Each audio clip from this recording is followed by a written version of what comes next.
책을 통해 제주의 현재를 들여다보는 책 속의 제주 이어갑니다. 모슬포에서 책방을 운영하는 신의주 책방지기와 함께하고 있습니다. 8월에는 기후 변화와 우리의 삶이 주제인데요. 가장 먼저 살펴볼 책은 어떤 책인가요? 네, 우선 지난해에요. 조효재 인권학자가 쓴 책 탄소 사회의 종말이라는 책을 소개를 한번 해드렸었는데요. 네. 인권사회학자가 들려주는 우리 사회의 재난 이야기 그리고 또 환경 위기에 대해서 아주 깊이 있는 성찰이 돋보였던 책이기도 했습니다. 이번에도 조효재 선생님이 집필한 책을 가져왔는데요. 침묵의 범죄 에코사이드라는 책입니다. 이 책은요, 환경 위기는 곧 인권 위기다라고 이야기를 하고 있는 책인데 이 에코사이드라는 단어 좀 생소하긴 한데요. 사이드는요, 살해를 뜻하는 영어 단어로 에코사이드는 생태살해, 생태학살을 가리키는 새로운 용어로서 어떤 환경과 함께 인권을 재해석하고 있는 책이라고 볼 수 있습니다. 와우, 사이드, 무서운 단어가 붙었어요. 거기다가 에코사이드는 참 생소하게 들리기도 하는데요. 네. 어떻게 생겨난 말인가요? 좀 생소하긴 하죠. 네. 이게 특히 우리나라에서 좀 더 생소한 것 같긴 한데요. 좀 더 들여다보면요. 우리나라 역사와 꽤 연관이 있는 단어이기도 합니다. 이 에코사이드라는 용어가 사실 베트남 전쟁에서 탄생했기 때문인 건데요. 베트남 전쟁을 승리로 이끌려고 이 미국이 베트남 지역에 대량의 제초제를 살포했던 사건이 있었죠. 고엽제라고 해서 많이들 알고 계시는데 이 베트남전에 참전했던 우리 군인들도 이 고엽제로 인해서 평생을 고통 속에 살고 있는 분들이 많다고 합니다. 그런데 이 고엽제가 얼마나 고약한 물질이냐면요. 주변 생태계를 모두 파괴하는 것은 물론이고요. 베트남 사람 최대 약 480만 명이 이 고엽제에 직접 노출이 되어서 무려 14만 명에 달하는 기형아가 출산됐다는 보고도 있습니다. 이 고엽제에 직접 노출된 분들 역시 이후의 삶이 굉장히 끔찍했고요. 또 인간을 비롯한 모든 생물종에 돌이킬 수 없는 최악의 피해를 입힌 사건에서 이 생태학살 그리고 또 생태살해라는 에코사이드라는 단어가 나오게 됐다고 합니다. 와, 고엽제 피해 정말 잘 알려져 있는 피해죠. 그런데 네. 이 상황을 같이 곁들여서 들으니까 더 끔찍하게 느껴집니다.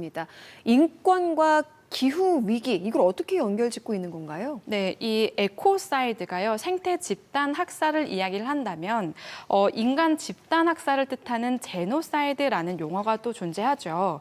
이 저자는 이 에코사이드와 제노사이드를 서로 밀접하게 연결을 짓고 있는데요. 기후변화로 인해서 자연적으로 발생하는 어떤 생태계 파괴 현상과 그리고 또 베트남 고엽제 피해처럼 사람의 손으로 만들어낸 인위적인 생태계 파괴 현상이 향후에 제노사이드 제1차적 원인이 될 가능성이 높다고 보고 있는 거죠. 단순한 기후 위기 이야기인 줄 알았는데 뭐 에코사이드, 제노사이드 굉장히 무겁게 다가옵니다. 좀 어렵게 느껴지기도 하고요. 하지만 그래도 또 우리가 반드시 알아야 할 내용인 거잖아요. 그렇죠.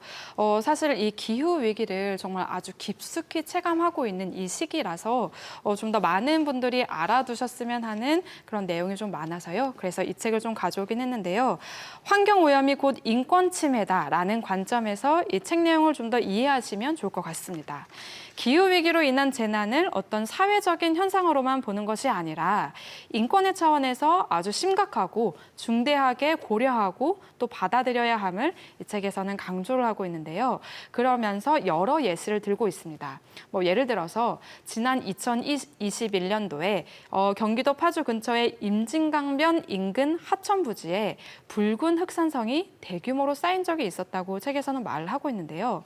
어떤 주민이 장비업자와 짜고 흙을 대규모로 매립한 사건이었다고 합니다. 와, 흙을 매립을 했어요. 강에다가 네. 개인이? 네. 이거 불법일 텐데 어떻게 이런 일이 가능했던 거죠? 네, 말씀하셨던 것처럼요. 사실 이 강변이라는 이 지역은요. 습지 지형이기 때문에 사실 일반 흙을 매립하면 안 되는 지역이기도 그렇죠. 합니다. 네. 허가되지 않은 매립지라서 더더욱 위험할 수가 있는데요.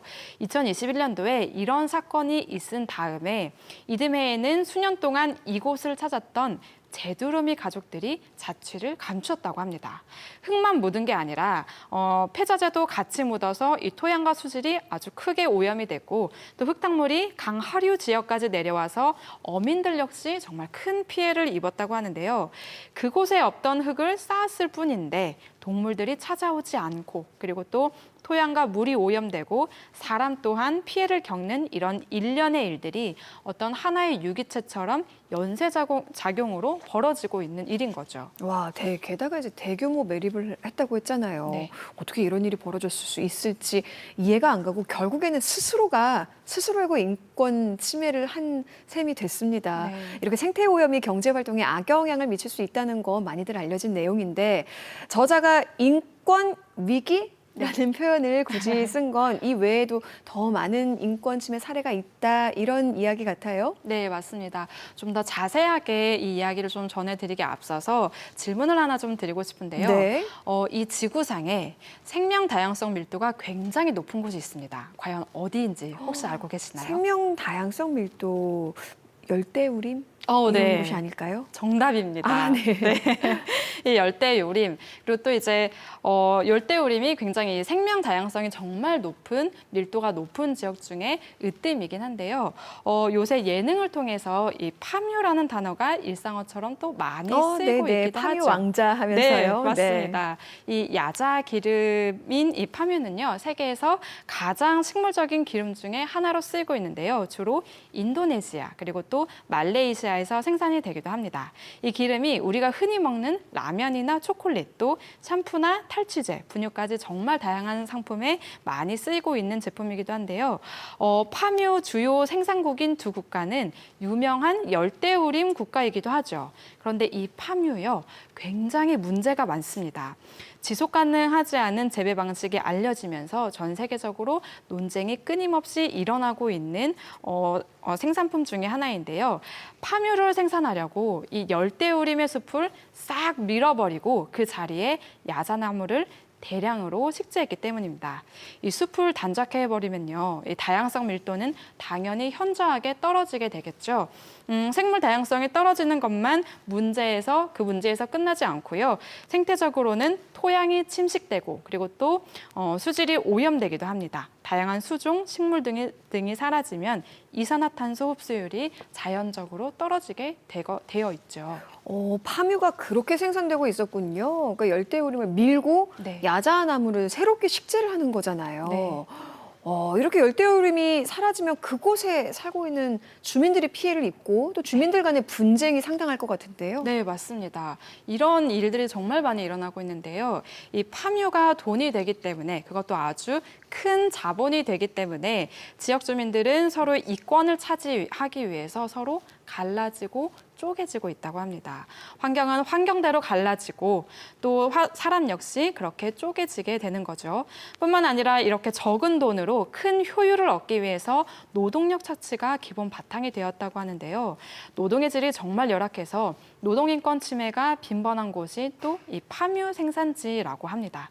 앞서 식물종의 파괴만 같이 말씀을 드렸었는데 이 열대우림이 사라지면서 오랑우탄과 코끼리 그리고 코뿔소 등 무려 193종에 달하는 멸종 위기 동물들 역시 큰 위협을 받고 있다고 합니다. 와, 파뮤가 사실 뭐 과자 봉지 뒤에도 있고 네. 각종 가공식품들 그 성분표를 보면 빠지지를 않아요. 네, 맞습니다. 이렇게 너무나 익숙해 있고 우리에게 이렇게 쉽게 접할 수 있는 파뮤, 이런 거대한 위협과 위험 속에서 생산된다고 하니까 좀 마음이 무겁기도 하고 착잡하기도 한데요. 사실 좀 더 생각해 보면 사람들이 많이 찾는 것, 또 사람들이 귀하게 여기는 것, 이런 것들의 이런 위협과 위험이 도사리는 이면이 함께 존재하는 것 같아요. 네, 맞습니다. 이 파뮤뿐만이 아니라요, 우리가 일상적으로 쓰는 물건들이 좀 대부분 그렇다라고 생각을 해주시면 좋은데요. 일상적으로 쓰이면서 그리고 또 현대인들의 삶을 정말 윤택해주게 하는 그런 원료가 하나 더 있죠. 바로 석유입니다. 네. 이 석유와 함께 희귀 자원인 다이아몬드, 또 휴대전화의 핵심 원료인 콜탄 등도 마찬가지로 환경 파괴와 인권 침해를 야기시키는 주 원료라고 이 책에서는 나오고 있는데요. 책에서는 이 자원의 생산과 유통 등의 과정도 같이 예시로 다뤄지고 있습니다. 석유도 그렇고 파뮤도 그렇고 왜 네. 예전에 그 커피콩 생산하고 재배하는 과정에서도 심각한 인권 착취가 있다 이런 맞습니다. 문제점이 또 제기되기도 했잖아요. 네. 여기에 대한 좀 대안책은 없을까요? 이렇게 인간을 포함한 지구의 모든 생물이 지속 가능한 이런 네. 생산을 할 수 있는 그런 생을 이어갈 수 있는 그런 방법이 있으면 참 좋을 것 같은데요. 방법은 거꾸로 생각하면 단 한 가지밖에 없습니다. 인간이 쓰지 않기. 네. 소비하지 않기. 예. 네, 이런 건데요. 사실은 굉장히 어려운 일이죠. 이렇게 파묘를 당장 끊어버리고 그리고 석유를 쓰지 않거나 휴대전화를 쓰지 않아야 하는데 사실상 이거는 정말 불가능한 일이고요. 생활의 불편함이 즉각적으로 돌아오기 때문에 가능하지 않다. 그리고 또 나 혼자 소비를 중단한다고 해서 이 지구의 온도가 바로 낮춰지거나 또는 기후위기를 더디게 가져오는 일도 아니고요. 그렇기 때문에 모두가 더불어서 같이 이 문제 해결의 의지를 키우고 행동을 해야 한다고 하는데요. 이 책에서는요, 그런 대안점들을 구체적이고 명확하게 또 제시를 하고 있습니다. 경제 성장의 패러다임, 또 소비 지상주의의 패러다임, 인간 중심주의의 어떤 자연집의 패러다임 등의 그 구조적으로 바꿀 수 있도록 방향을 거시적으로 제시해야 한다고 책에서는 나오고 있는데요. 어느 한두 개인이 아니라 지구인 모두의 개인적인 노력과 함께 국가적 그리고 또 세계적 차원에서의 녹색 전환을 사회적인 동력으로 하는 제도 개선과 더불어 이런 정책 수립 등을 꾸준히 해나가야 한다고 책에서는 명확하게 이야기를 하고 있습니다. 네, 그 한쪽에서는 기후 위기, 기후 변화 이런 용어 자체가 사람들에게 경각심을 심어주는데 좀 부족하다. 이제는 기후 비상사태, 이멀전시라고 바꿔야 된다 이런 움직임이 있더라고요. 이 정도로 이제는 좀 우리가 현 상황을 좀 제대로 깊이 있게 받아들이고 앞으로는 좀 모두가 내일처럼 무겁게 행동해야겠다는 생각이 들어요. 네, 맞습니다. 사실 저도 그런 마음들이 조금 더 많이 퍼져나기를 바라면서 이 책을 가져오긴 했는데요. 사실 이 세계 상위 10%의 소비만으로도 지구온도 1.5도씨를 상승한다는 옥스팜의 연구 결과가 있다고 책에서는 나오고 있습니다. 이 10% 안에는 한국인도 포함이 되어 있는데요. 산업혁명 이후로 지구의 평균 온도가 1도씨 높아졌다고 하죠. 그렇기 때문에 이렇게 이상기후가 발생하고 있고 올 여름처럼 아주 뜨거운 폭염 그리고 또 폭우 또 각종 재난 등의 많은 사람들이 속수무책으로 노출이 되어 있는데요. 지구의 온도를 1도씨 상승시킨 책임에서 우리 한국인들도 자유로울 수 없으니까요. 좀 더 더더욱 이렇게 뜨거운 지구의 열기를 식히는 데는 더 많이 애를 써야 할 것 같습니다. 네, 정말 지금 우리가 큰 경각심을 가지고 행동해야 할 순간이라는 생각이 듭니다. 지속 가능한 사회를 위해 차분히 고민해 볼 수 있는 책 안내 잘 들었습니다. 고맙습니다. 감사합니다.